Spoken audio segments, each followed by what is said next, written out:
lan alhamdulillah kula pansami saged sowan silaturahim wonten majelis ingkang mulya menika kanthi sehat walafiat. Yang ingkang paling remen, ingkang paling seneng, yang hidupnya bahagia ketika kita bangun tidur dalam keadaan sehat. Ukuran kesuksesan manusia bukan karena harta, bukan karena kedudukan, bukan karena kekuasaan. Kesuksesan manusia itu diukur apa? Dengan hati yang senang, yang tentram.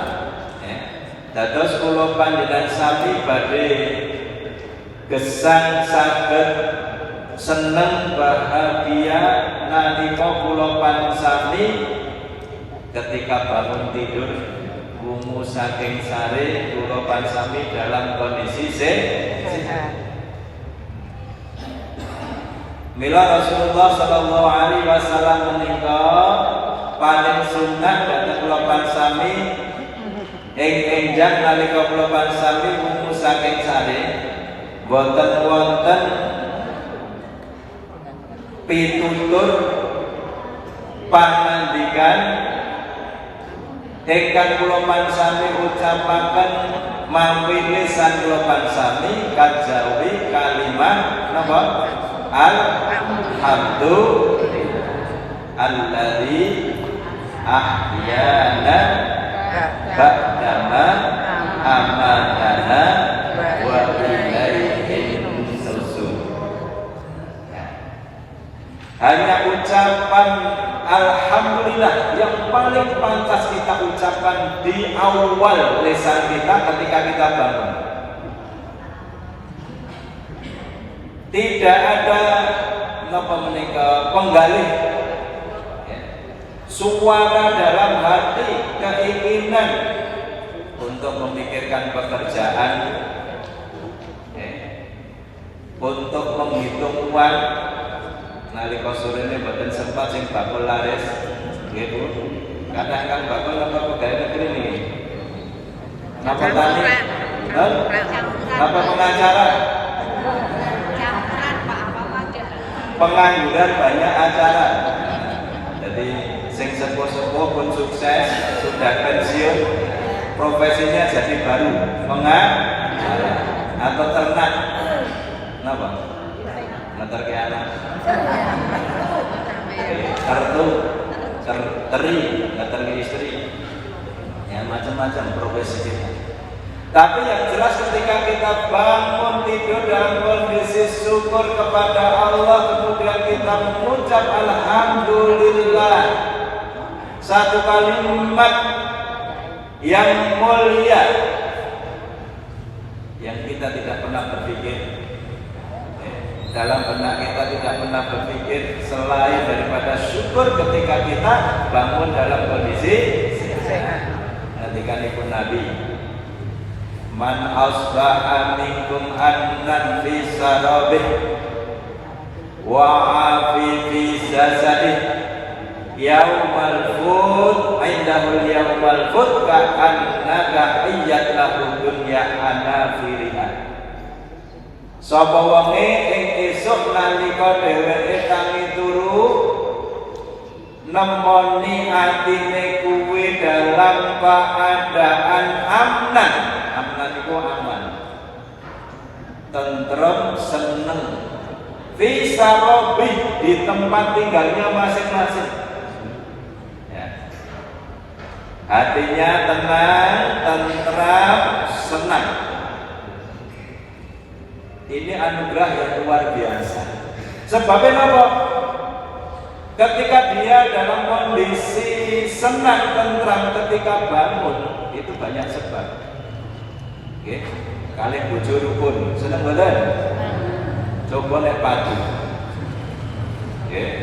Bengine padu, sorene padu, esuke derek wawuh. Neng-nengan. Sing tilem pripun, Bu? Dewe-dewe napa sinturan? Ditemok we wegah. Nggih, ngaske we wegah. Hati tidak tentram, tidak senang. Tidak rukun kepada tetangga. Ketika bangun,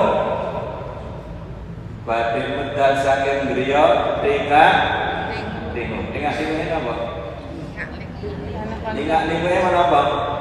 Mergone mengke khawatir nek ketemu kalian si anu, si fulan, si fulana, hatinya boten tenang.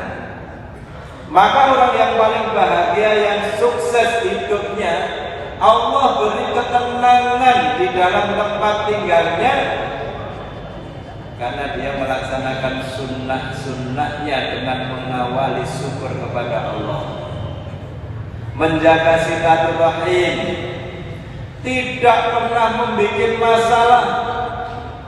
Adanya diharapkan ya, oleh orang lain mengharapkan bertemu dengannya ya, diharapkan keberadaannya. Jadi nalika kula pansam itu diberikan ketenangan, keamanan di tempat tinggal kita, itu tanda kita mendapatkan kasih sayang Allah yang luar biasa. Orang yang tenang, orang seneng wa'afi fi jasadi. Dan ketika bangun kita mendapatkan badan kita sehat. Ya, lisan bisa untuk mengucap syukur kepada Allah. Alhamdulillahi atau alhamdulillahilladzi ahyana. Atasnya apa Bu? Alhamdulillahilladzi ahyana. Dengan mengucap alhamdulillah, segala puji bagi Allah yang telah menghidupkanku. Ba'da mahamadana, setelah Allah mematikanku. Ya, jadi pada malam hari nalika kula sami ing wengine niku tilem kaya dene wong ra sadar, ra iso ngopo-ngopo. Nalika kula sami sadar dalam kondisi tidur ya, wana mahatta istaiqadha ya, orang yang tidur hingga dia bangun, ketika tidur melakukan apapun rufi aqlam ya, Allah tidak akan mencatat perbuatannya senajan tumindak itu dosa. Oke, jejupuk nalika turu dosa betul? Nah, dosa betul? Ora dosa. Berarti juga merasakan.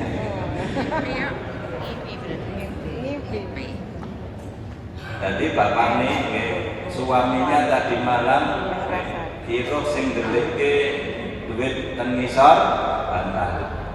Bojone impen-impenen. Sing ajeng nduweki duit niku. Mandang impen-impenen kaya dene dheweke nglindur rogoh-rogoh duit yang ngisor bantal. Dene dheweke dalam kondisi tidur tidak sadar terus dikantongi. Esok-esok bojone tekon, "Bu, mau ngerti duit sing tak nggokke ngisor bantal ora iki, Pak? Ora ngerti."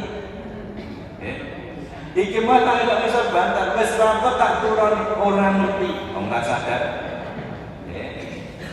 Nalika ora sadar wis pirang-pirang dina kabeh yo ora ngerti, ngerti-ngerti nang kadangan ana nggo blonjo, nggo seneng. Jenengan yo ora sadar kok ngendi? Kira-kira dosa mboten? Dosa mboten?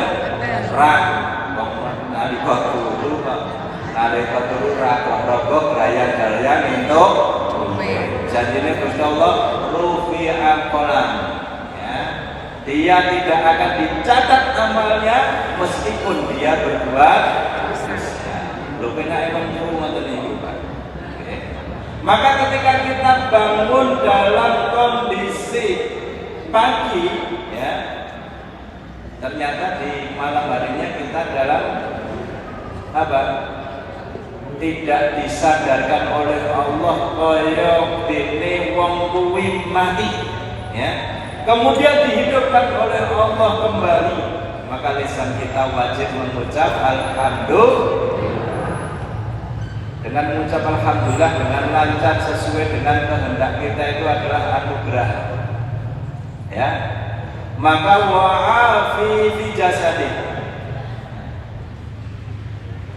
Ketika kita bangun tidur dalam kondisi sehat, lisan bisa mengucap, tangan bisa digerakkan. Cobi nek tangane pas arep digerake nalika tangi turu mboten iso. Sedihnya bukan. Nek cara Jawane tangane ra iso digerake ngeten iki napa jenenge? Mboten setok keple. Tangane keple, nggih. Mergo digerake ra iso. Sedih hatinya, ya. Kaki ingin digerakkan sesuai dengan kehendak hati tidak bisa kaku. Arep ukur-ukur boten tekan mergo tangane kaku. Maka kita bersyukur ketika kita bangun tidur diberikan Allah kesehatan wal afiat fi jasadi. Dan badannya ketika bangun dalam kondisi sehat wal afiat. Indahu fut yaumi. Yang ketiga, dia bisa menikmati makanan yang tersedia di meja, walaupun makanan itu hanya cukup untuk memenuhi kebutuhan makan satu hari satu malam. Ning awake dhewe nek nalika awake sehat, atine seneng, ten meja enten telo, enak mboten? Enak. Enten gedang goreng kebul-kebul, enten kopi, enak. Enten teh nas hidel, enak. Enten sate, enak. Enten gulai, enak. Pun napa-napa sing ten meja niku wae, gandeng atine seneng, awake sehat, entene mung enak. Ning coba nek atine ra seneng, enten gulai, enten sate, enten opor, enten napa-napa, padu kali bojone padha peremut-peremutan, kira-kira jam dahar ngoten kira-kira pripun? Ora ana. Mboten tolu. Mboten tolu. Mulane nek ten kaji niki Bapak Bu. Awake dhewe mbayangke makanan ten Indonesia. Enten gudangan, enten pecel, enten sambal terasi, enten lodeh, enten ikan asin macam-macam ten mriku diparingi napa? Daging sak kebel-kebel rasane mboten enak bayangke nek ten Indonesia esuk-esuk sarapan sego tumpah. Dongane jenengan napa Bu? Dongane supaya enak pripun? Kalih Gusti Allah. Allahumma enak. Lah pripun ya? Dongane yo penting iki. Nggih. Pokoke Allahumma enak. Nek Gusti Allah mugi-mugi panjenengan maringi lidah kula niku ngrasake apa-apa enak. Nek ngoten niku sing nek jenengan mirip-mirip dadak napa? Dadak milih-milih. Wah, isu-isu biasane nang omahe tuku sego napa? Sego tumpah. Enten janganane, enten letoke, enten tempene anget lan kene. Nek awan-awan bobor sambal terasi kali dhuwit kuwe nang dateng rika aku garingan terus mula ndongane men Allahumma enak. Boten enten liyane pokoke Allahumma enak. Gusti Allah maringi lidah kula sami supados ngraosaken rezekine Gusti Allah enak. Bapak Ibu sekalian, ingkang rawuh ing enjang menika rata-rata isih enom napa pun sepuh? Lansia. Oh lansia. Pun swidak taun munggah nggih. Ngendikane matur muawan niku jek enom. Nggih. Dadi nek dereng umur 90 niku dereng sepuh jare. Nyatane dheweke tesih dadi Perdana Menteri dalam umur 92 tahun. Nah ini saya baru tua. Sebelum 90 tahun saya belum tua, masih muda. Nih liya kalian ngendikanipun Kanjeng Nabi Rasulullah Muhammad sallallahu alaihi wasallam, ya, bahwa umur umatku di akhir zaman, ya, itu nanti baina sittin wa sab'in, di antara 60 tahun sampai 70 tahun saja, ya. Jadi rata-rata umat Nabi Muhammad besok di akhir zaman mendekati hari kiamat itu hanya diberi jatah 60 sampai 70 tahun. Boten luwih, boten kurang. Niku dirata. Lah nalika kula sami sudah menginjak umur 60 tahun bagaimana? Ngendikanipun Imam Al-Alim Al-Alama Fudail bin Iyad ketemu saudaranya di perjalanan. Hei saudaraku, engkau ini sudah umur berapa? Aku sudah umur 60 tahun. Ketika sudah umur 60 tahun itu yang diucapkan apa? Alhamdulillah apa-apa. Dan yang kita ucapkan adalah kalimat istirja. Inna lillahi wa inna ilaihi raji'un. Sebab apa kok diucapkan inna lillahi di umur 46 gerbang kematian. Ngendikanipun Nabi, umure umate Kanjeng Nabi niku mungkin ming swidak tekan 70 tahun. Mulane nek awake dhewe tekan swidak niku mung dari memperbanyak kalimat istirja, ya. Ya. Kepada Allah kita mengaku inna lillah, bahwa kami ini adalah kepunyaan Allah. Kawula sedaya menika naming kagunganipun panjenengan ya Allah, wa inna ilaihi raji'un. Lan akhire kula sedaya menika badhe wangsul wonten ngarsa paduka. Kita sadar dalam umur yang sudah kritis itu kita berada di napa? Di pintu gerbang kematian atau lekas menemui ajal. Wal khalqu mayyitun, ya, setiap orang yang diberi hidup itu akan menemui mati. Bi arzaqihim ala nafadi arjalihim, ya, bahwa kematian itu akan diukur, ya, dengan batas kesempurnaan rezeki. Jadi nek rezekine menungso awake dhewe niku pen sempurna, lekaslah datang ajal. Kalau ajal sudah tiba, berarti rezeki kita sudah disempurnakan oleh Allah. Ya. Maka kematian dan rezeki itu berjalan seiring. Sifatnya meh padha ning beda. Ya. Sifatnya hampir sama, berjalan seiring. Kematian itu datang tidak diundang, gitu. Siapapun kalau sudah datang ajal, fa idza jaa ajaluhum la yastakhiruna sa'atan wa la yastaqdimun. Ketika ajal sudah tiba, ya, kita tidak akan bisa menolak dengan memohon memohon kepada Allah agar ajal kita ditunda atau diakhirkan. Pun kula nyuwun dhateng panjenengan ya Allah, ajal kula keri mawon le dhisik liyane mawon.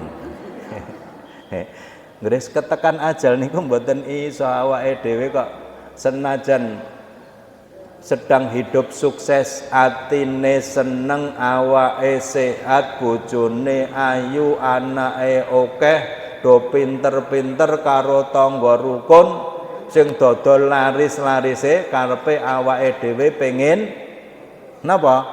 Pengen urip sing dawa. Dawane tekan sepira? Karepe menungso niku pengine uripe tekan 1000 tahun. Kinten-kinten saya sepuh niku saya rekosan napa saya penak? Kok njaluk umur dawa? Ha niki menungso. Nggih. Sinten sing paling sepuh niki? Sing paling sepuh sinten niki? Mbah Putri, Mbah Kakung. Sing enten sing yuswa 18, Mbah. Sinten sing 18? Mbah Kakung ngajeng niku yuswa pinten, Mbah?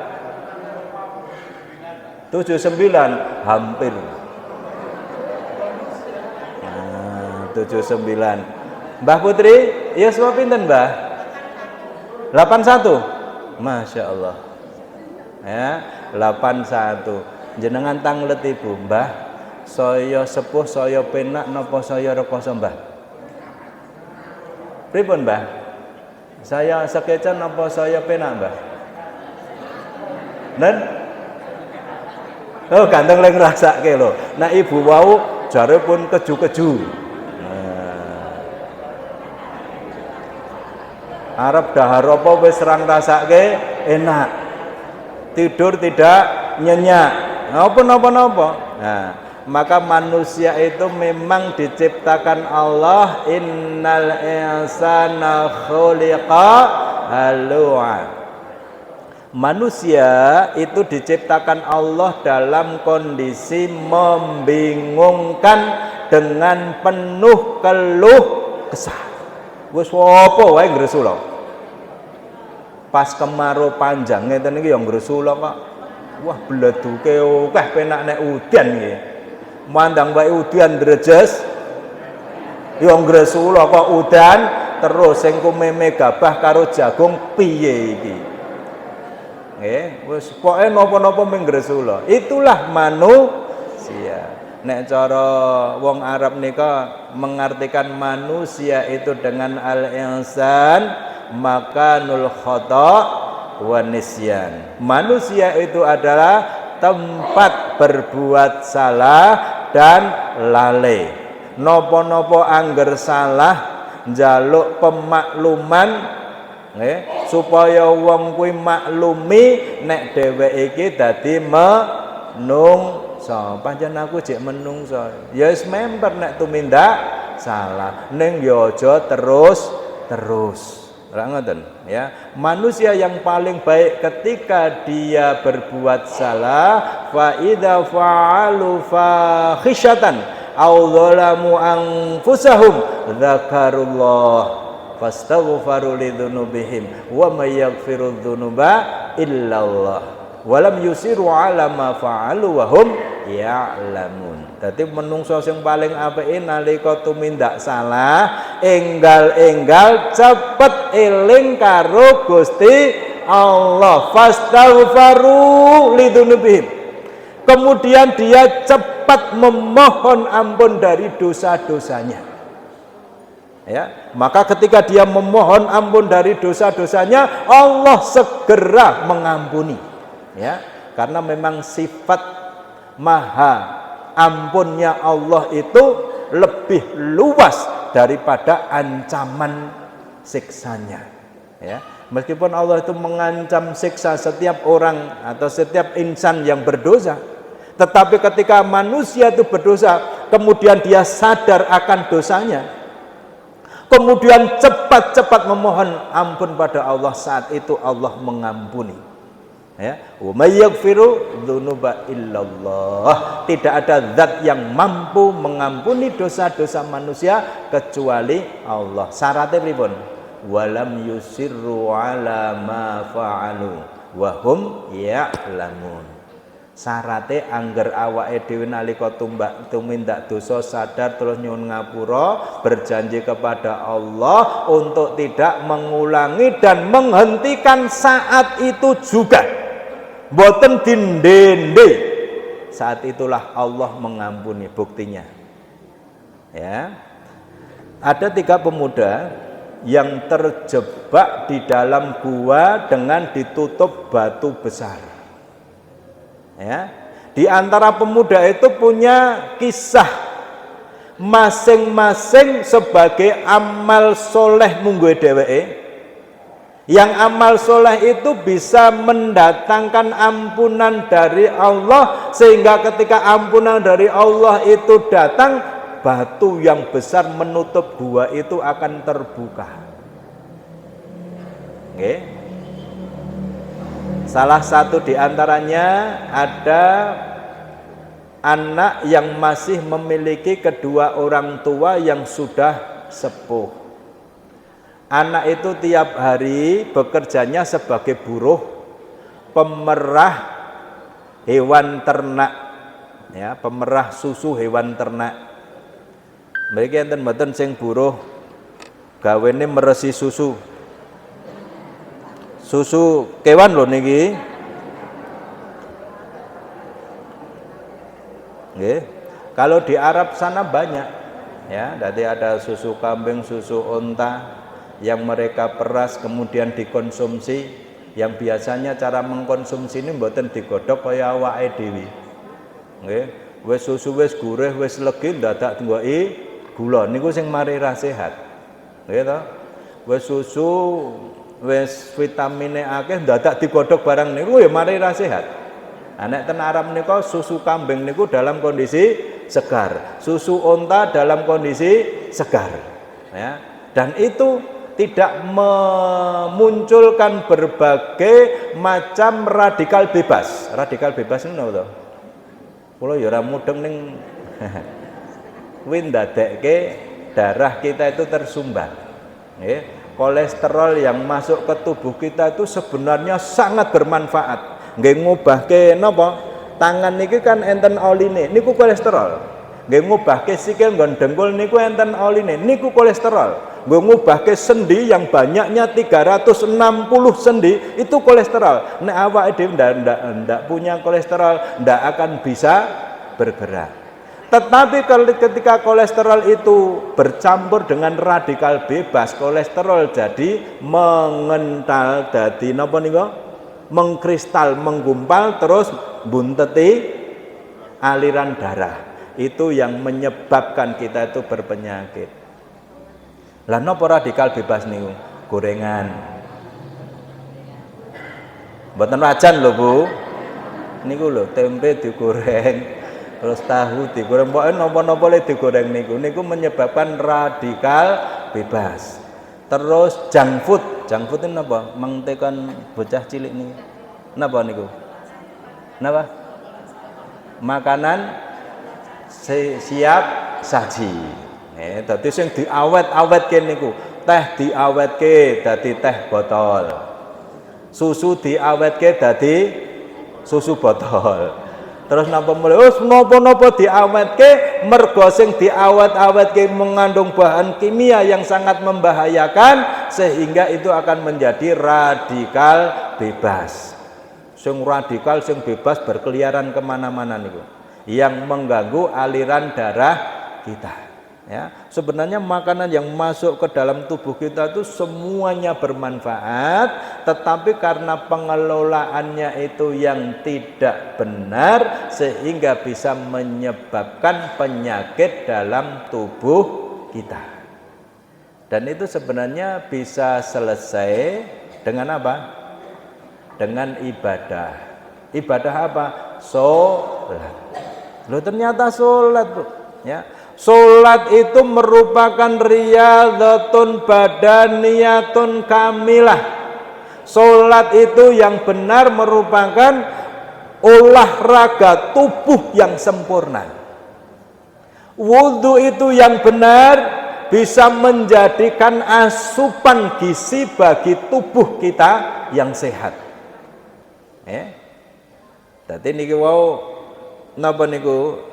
3 pemuda itu ternyata pemuda yang soleh, tetapi dia punya cerita dalam hidupnya masing-masing. Sing siji duwe wong tuwa, ya, sing wis sepuh dheweke gaweane buruh memeras susu, ya, dan setiap kali dia pulang itu selalu membawakan oleh-oleh orang tuanya itu susu, sekantong susu, ya, karena baktinya, ya, karena sayangnya anak ini kepada orang tuanya, istri anaknya meskipun membutuhkannya, ya, itu yang diutamakan adalah orang tuanya.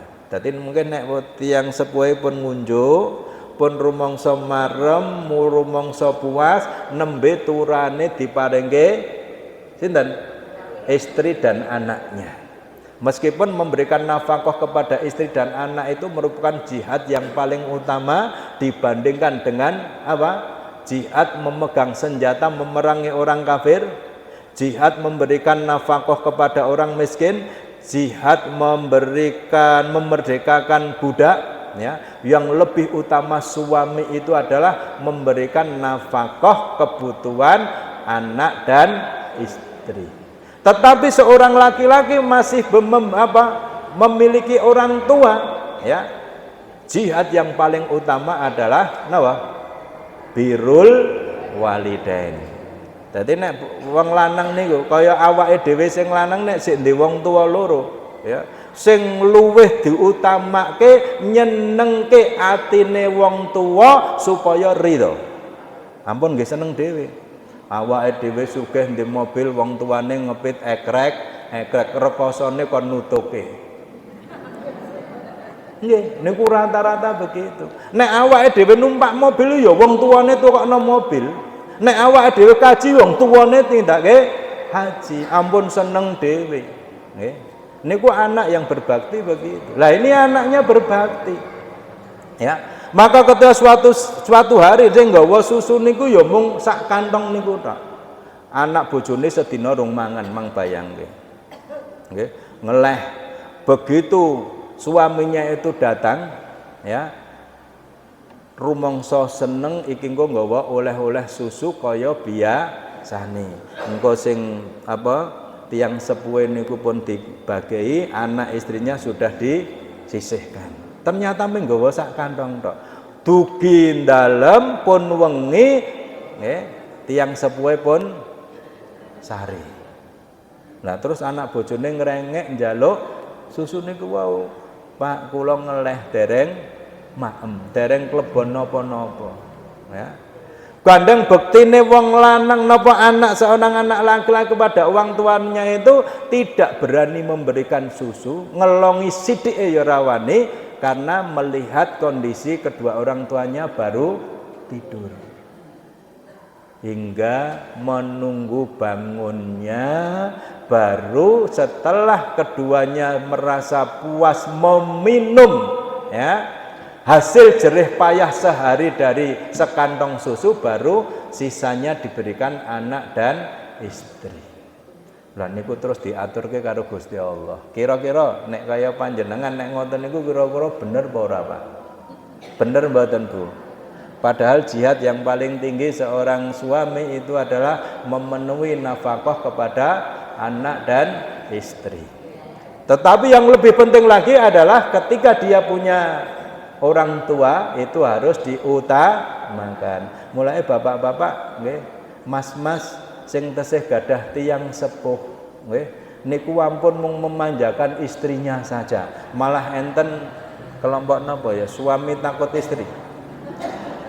Nah, suami takut istri niku istilahnya napa, Pak? Suami takut istri. Nek arep ngewehi, arep nyodakoi bapak ibune dadak ndelik. Engko nek konangan istri cincing wis ra wani, titenono, ngres titenono ngeten niki. Wah. Dadi makhluk yang paling menangan di dunia niku sosok wanita. Ya. Tapi ingat Bu, ya, ingat niki mungkin kula singgung ya. Nggih. Lah, ketika itu diatur karo Gusti Allah, ya Allah, saya dulu pernah melakukan ini. Menawi panjenengan ridho datang napa ingkang kula napa menika kula tindakaken dhateng tiyang sepuh kula nyuwun, nggih, watu sing nutupi guwa niki jenengan buka. Gusti Allah ridho buktine watu niku bergeser regedek ning dereng iso metu. Ngoten ta? Berarti napa? Nek kula pansami dadi anak lanang khususipun nggih, anak lanang jek ndek wong tuwa loro. Nggih, utamane anak lanang niku kudu ngutamakke kebutuhan wong tuwane. Dia anak-anake malah ra napa? Ra ngerti, mboten ra cetha lho. Niku bahasane ibu niku halus, ra ngerti. Ngoten, nggih. Dadi pancing wonten kewajibannya birrul walidain itu yang menyelamatkan kita. Ridallah fi ridal walidain wa suhtullah fi suhtil walidain. Jadi ridhonya Allah itu karena orang tua kita. Kita bisa begini karena ridhonya Allah. Kita bisa mendapatkan rezeki yang halal karena ridhonya Allah, karena kita berbakti kepada orang tua. Ya, jadi keberhasilannya itu bukan semata-mata kita, tetapi karena orang tua kita itu selalu memohonkan Allah ing rina lan wengine mengenadahkan tangan supaya anak-anaknya itu tumbuh sehat, berhasil. Ya. Wong tua ndek anak 8 sing ngopeni tenanan. Nggih. Cita-citanya hanya pengennya sehat dan berhasil. Anak 8 ndek wong tua siji til. Kira-kira iso ngopeni mboten? Rebutan ling endo. Wis kuwi wae. Saya neh le sugih. Ha le sugih iki les sing miskin. Wis kuwi wae engko tak opahi. Wis kowe engko tak ragatani, wis kowe. Padahal kesempatan itu bukan karena itu. Ya. Kesempatan itu adalah ketika kita bisa ya istilah memperlakukan orang tua kita sebagaimana dulu orang tua itu menyayangi kita. Membelenya ya nyewa, ya ngresi, ya ngedusi. Itu kesempatan surga. Ning rata-rata niku do endo, nggih. Kula ndek wong tuwa ngoten niku, nggih. Anake 8, nggih, bapake gerah, nggih. Sing nggaya-nggaya niku ya semingkir-semingkir. Etok-etok ora ngerti mawon. Nggih. Alhamdulillah sing ditunjuk ben dinten ngedusi niku kula. Dadi pokoke aku nek ora ngedusi kae ora gelem. Dadi ngenteni, nggih, ngenteni monggo le nyawi ya sing napa-napa. Niku awake dhewe ngoten niku nek dipilih karo wong tua niku anugerah, kesempatan.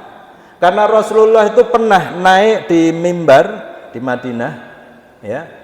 Mimbarnya Rasulullah itu mboten ngenten iki, mimbare Rasulullah itu bertingkat 3. Jadi malah menghadapnya ke sana.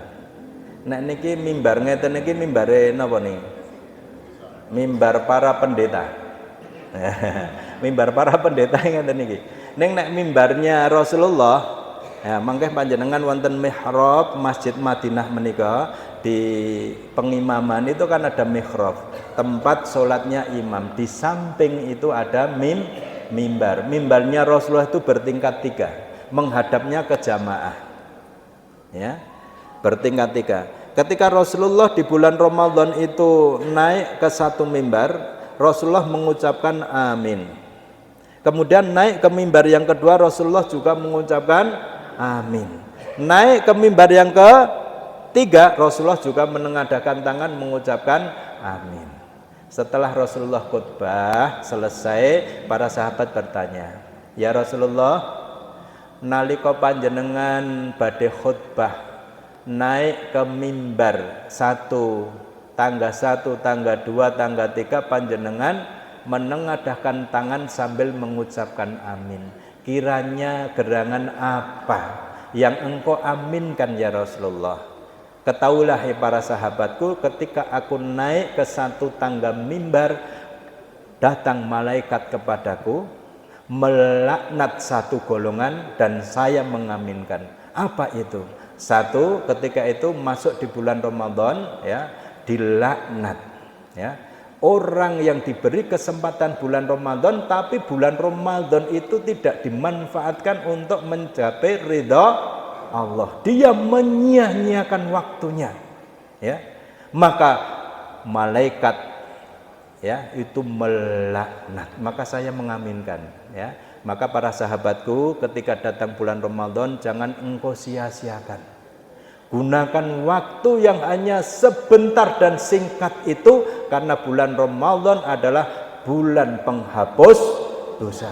Tiada bulan yang Allah berikan kesempatan untuk menghapus dosa kecuali pada bulan Ramadan. Maka aku mengamini.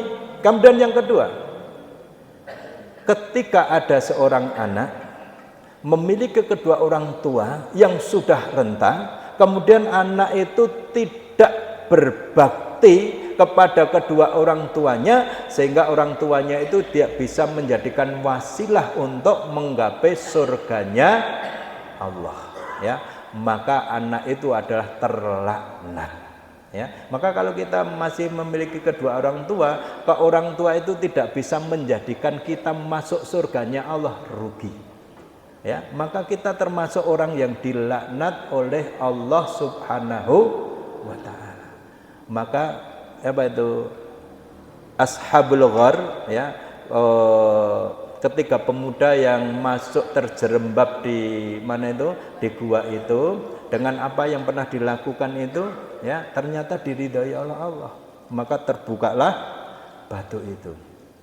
Kemudian yang kedua, ya, ada seorang pemuda yang ketika apa itu, yang ketika dia mudanya itu pernah mencintai seorang gadis. Ya, bapak-bapak pun nanti tresno kalih gadis napa kenya Bu? Napa brondong? Nah, nek brondongi laki-laki, ya, seorang gadis yang cantik, yang solehah, ya. Dan ketika dia akan meminangnya ditolak. Kenapa? Karena dipandang, ya, laki-laki itu belum siap untuk berumah tangga. Kenapa? Sebab dheweke rung nyambut gawe. Nah, satu-satunya cuma itu alasannya, ya, urung nyambut gawe, belum pantas untuk bertanggung jawab. Sehingga ketika itu karena rasa cintanya luar biasa, maka dia punya azam, punya keinginan yang kuat. Pokoknya aku kudu entuk si fulanah itu, gadis itu, karena itu salah satu-satunya wanita yang aku cintai di dunia ini. Pokoknya fanatik banget, nek ra oleh kuwi ora. Pun nate ngoten niku, Pak. Ibu-ibu pokoknya masing-masing mesti punya wis tahun deka terus nan, dan itu sunnatullah, ya. Dan ketika ditolak, maka, ya, laki-laki ini langsung pergi dari desanya untuk memperbaiki nasibnya. Maka dia keluar dari desanya jauh, ya. Kemudian dia bekerja, dan beberapa tahun kemudian setelah dia berhasil mengumpulkan uang yang banyak, kemudian dia kembali ke desa itu. Mboten disian Mas Poniman. Okay.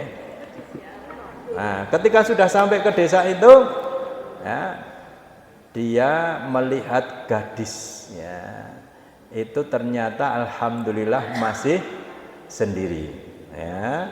Kemudian singkat cerita ditemuilah gadis itu, dan ternyata gadis itu ketika ditemui, ya, itu mengungkapkan berbagai masalah yang ada. Berbagai masalah yang ada itu pokoknya ya nek cara nyang desa utange akeh. Nah, semacam-macam mengharap iba kepada laki-laki itu. Ketika mengharap iba dan laki-laki itu bisa memenuhi apa yang menjadi kebutuhannya, maka laki-laki itu punya hasrat kembali. Ternyata sing tak senengi ya ijik, ya jeh ayu, ya jeh apik, ya jeh macam-macam. Pokoknya wis satu-satunya wis pokoke ngono kuwi, ya. Akhirnya karena hasratnya itu sangat tinggi, sudah ditahan bertahun-tahun, bocah loro niku lunga, Pak. Nah, lunga di suatu tempat dan mengungkapkan rasa kangennya rasa tresnane maune sing wadon kuwi mau ya jual mahal nalika isih nyang desa kek mbiyen ya urung apa-apa jual mahal. Ya sekarang dia sudah tunduk hatinya karena kebutuhan, karena keadaannya. Akhirnya wong lanang ku buandeng tresnane tenanan ngejak lunga sing wadon mau. Ya saiki dolan healing. Healing niku napa Bu? Numpak sepur mini. Karo ngantuk-ngantuk kae. Ya wae healing wis. Piknik wong loro di suatu tempat dan berduaan, dan karena hanya berduaan saling cinta, nggon sepi awake desa mbayangke terjadilah nek wong loro lunga lanang wadon bukan mahram, lah terus sing telu sinten? Setan bergerilya, bujuki kono bujuki kene dadi. Akhirnya berdua itu ya masuk ke dalam satu tempat yang sepi, tidak ada diketahui orang, kemudian mereka melakukan ya cumbu dan sebagainya, hingga ya dalam cerita itu hampir saja timba sumur itu masuk ke dalam air. Mboten sah diterangke cetha nggih. Nah, pun mudeng. Hampir saja timba sumur itu masuk ke dalam air. Ya, tapi karena yang perempuan itu solehah ya ngemutke, Mas, sampai niki salate apa ki temen tak pandang sebagai laki-laki yang bertanggung jawab. Napa panjenengan boten eman-eman to, Mas, mung krana ingin menuruti hawa nafsu dan hasrat panjenengan mengorbankan keimanan panjenengan. Kira-kira jenengan nek ngoten niku ora pripun? Dielingke nesu napa mboten? Rata-rata nesu. Nggih. Iki leng wedok salihah ngoten niku mergo kepepet to. Nggih ta? Enten lho wong ngoten niku mergo kepepet. Ya. Akhirnya sing putrine wong ngelingke. Napa mboten eman-eman to, Mas? Ngoten niku. Wah, akhire sing lanang mak nyut ngoten niku napa? Sadar. Ya. Fa idza fa'alu fakhisatan aw dzalamu anfusahum dzakarullah. Ya Allah ya Rabbi. Astagfirullah. Wah, akhire sing lanang niku gandeng sadar langsung jupuk klambi sih. Nah, ngoten niku mlayu. Ngoten. Dalam kondisi tidak berpakaian jenggot niku mlayu. Langsung mlayu tobat karo Gusti Allah kok khilaf. Ya. Akhirnya dia minta ampun walam yusiru ala ma fa'alu, dan dia berjanji kepada Allah tidak akan mengulangi kembali dan meninggalkan perempuan itu. Dan dheweke getun tenan, ora getun mergo ora kelakon. Nggih. Orang ketan mergora kelakon, konangan hansip, ngoten. Nggih. Ning keton niku mergo eling karo Gusti Allah, nek tumindake itu akan menjerumuskan dan menghilangkan keimanan karena nafsunya.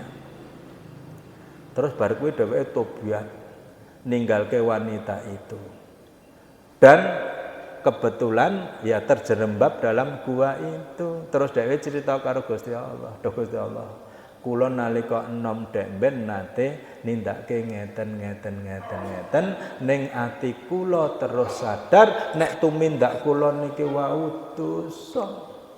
Terus kula tobat nyuwun pangapunten dhateng panjenengan dan berjanji tidak pernah akan mengulangi meskipun ada kesempatan." Regedek, napa? Batunya terbuka. Ning jenengan pun tiru-tiru lho. Maksudnya tiru-tiru itu sadar ngono kuwi, arep diampuni Gusti Allah malah sengaja. Engko nek arep mlebu tak tobat, ora iso. Ya, ndak bisa itu. Itu karena pada waktu kejadian yang sangat ya tidak disadari sehingga keduanya sudah ya terselubung dalam syahwat, sehingga salah satu darinya itu mengingatkan, dan alhamdulillah si laki-laki itu sadar. Ya. Itu kenapa? Ya karena Apa? Karena keikhlasan dia itu dalam memahami bahwa Allah itu adalah zat satu-satunya yang maha pengampun dan tidak ada zat yang lain yang mampu mengampuni daripada dosa-dosa manusia. Maka kalau kita sadar bahwa kita itu penuh dosa, kemudian kita sudah menginjak umur yang sudah masuk ke gerbang kematian, masuk pada masa kritis umur manusia, seorang alim al-alamah Fudail bin Iyad memberikan nasihat kepada kita. Apa itu? Tuhsin ma bagiyah,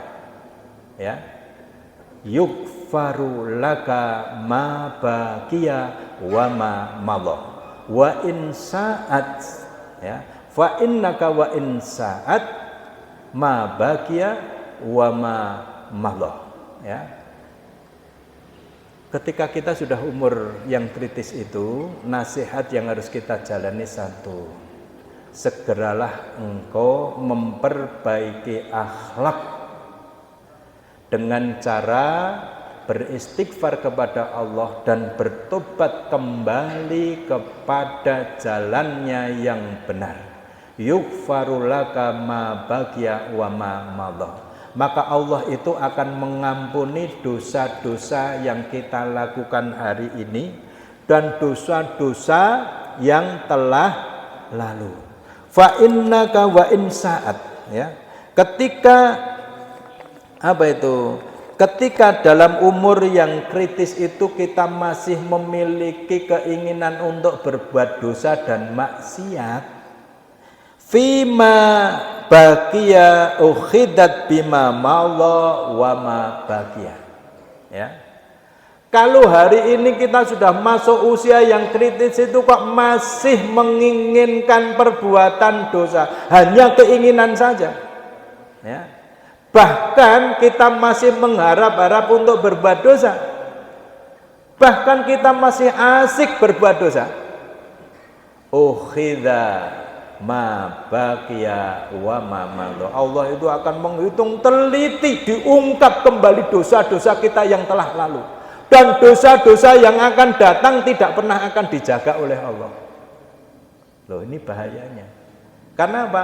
Di usia yang kritis itu sebenarnya kita sudah sadar, rambut sudah memulai memutih. Sing ngenteni pinten taun niku? Mboten mung swidak taun, umur 40 sakniki pun do putih, nggih. 45 tahun, 50 tahun. Itu tandanya bahwa kita itu sedang dikerumuni oleh malaikat. Kita diingatkan kembali untuk dekat kepada Allah. Maka di saat usia itulah kita sadar untuk segera memohon ampun kepada Allah. Tiada permintaan doa yang kita panjatkan kepada Allah kecuali 3 hal.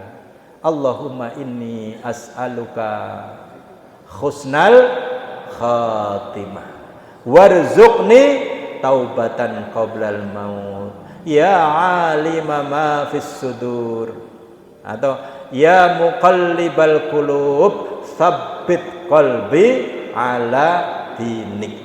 3 hal ketika kita itu masih diberi umur sisa-sisa ini, minta kepada Allah supaya kita diberi husnul khatimah, akhir hidup yang baik. Karena dari 100 orang Islam yang sakit di rumah sakit Islam Jakarta sana, rohaniawan itu memberikan survei, disimpulkan bahwa dari 100 orang Islam yang mengaku Islam dan menemui sakaratul maut, yang mampu mengucapkan kalimat la ilaha illallah hanya 7 orang. Astagfirullah. Jadi kenapa? Karena yang 7 orang itu ternyata memiliki kebiasaan yang luar biasa, menjaga sholat 5 waktunya. Di saat puasa Ramadan dia memanfaatkan puasa Ramadannya dengan baik. Di saat dia memiliki rezeki, dia berbagi dengan tetangganya orang-orang miskin. Di saat sepi, di saat dia punya waktu luang di rumahnya, dia isi perhiasan rumah ini dengan membaca Al-Quran. 4 hal ini ternyata survei 7 orang itu melakukan 4 hal itu. Ya, sholat 5 waktu tidak pernah ditinggalkan, puasa Ramadan dimanfaat dengan baik, rezeki yang ada dibagi dengan orang yang membutuhkan, dan selalu menjaga tilawatil Quran. Ya, ini luar biasa kalau kita bisa beristiqomah dengan itu, tidak pernah menyelisih dari apa yang menjadi adat kebiasaan kita yang baik, mempertahankan sampai akhir hayat, insya Allah husnul khotimah. Ya, Bapak Ibu sekalian, kita punya kesempatan banyak ya hidup di dunia ini, sehingga Allah memberikan umur sampai 60 sampai 70 tahun. Ini menjadi hujah Allah untuk menyiksa kita ketika kita tidak dekat mencapai ridha Allah Subhanahu wa taala dengan ibadah-ibadah yang mampu kita lakukan. Karena ini Allah sudah memberikan kesempatan pada kita, kita tidak bisa memanfaatkan dengan sebaik-baiknya. Nah, pun jam 8. Biasanya jam 8 nggih. Nggih, mengke kula ndak dosa digremeng. Nggih, dereng sarapan to? Mengke sarapan kalih kula.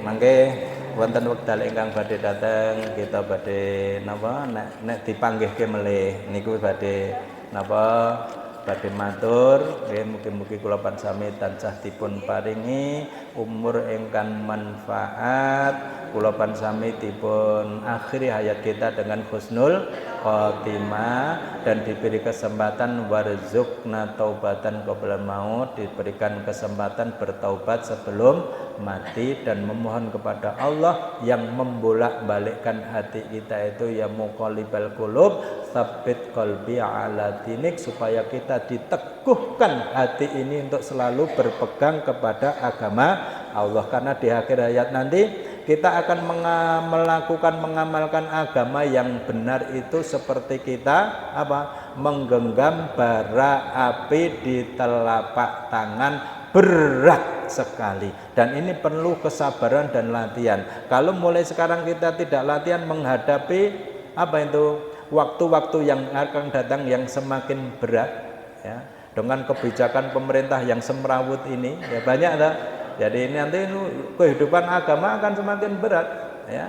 Seperti Kepres nomor 17 tahun 2022, Impres 4 dan 7 tahun 2023, ya, yang pemerintah ini akan memberikan kompensasi kepada anggota keluarga PKI yang membantai umat Islam, itu akan diampuni, akan diberi fasilitas, akan macam-macam, sehingga itu sama dengan melegalisasi kehidupan orang-orang komunis di waktu yang akan datang. Berat bagi umat Islam, dan itu Nabi sudah memberikan peringatan kepada kita supaya kita sekarang beristiqomah menjalin ukhuwah, kerukunan, yang perbedaan yang kecil-kecil, masalah furu'iyah di tengah-tengah masyarakat agama itu jangan pernah diperbesar. Jalinlah ukhuwah sesama kita orang-orang Islam, ya NU, Muhammadiyah, MTA, yang kita itu semuanya ya berkiblat bersama, beribadah bersama, ya, dan itu mempersatukan kita sebagai ukhuwah berdasarkan al-Islam. Dan itulah kekuatan orang Indonesia, yaitu pada kekuatan ukhuwah Islamiyah masyarakat warga negara Indonesia. Makatan Bapak Ibu sekalian ingkang saged kita aturaken, mugi-mugi kula pansami tansah dipun paringi kesempatan untuk selalu menggapai ridha Allah dengan ibadah-ibadah kita.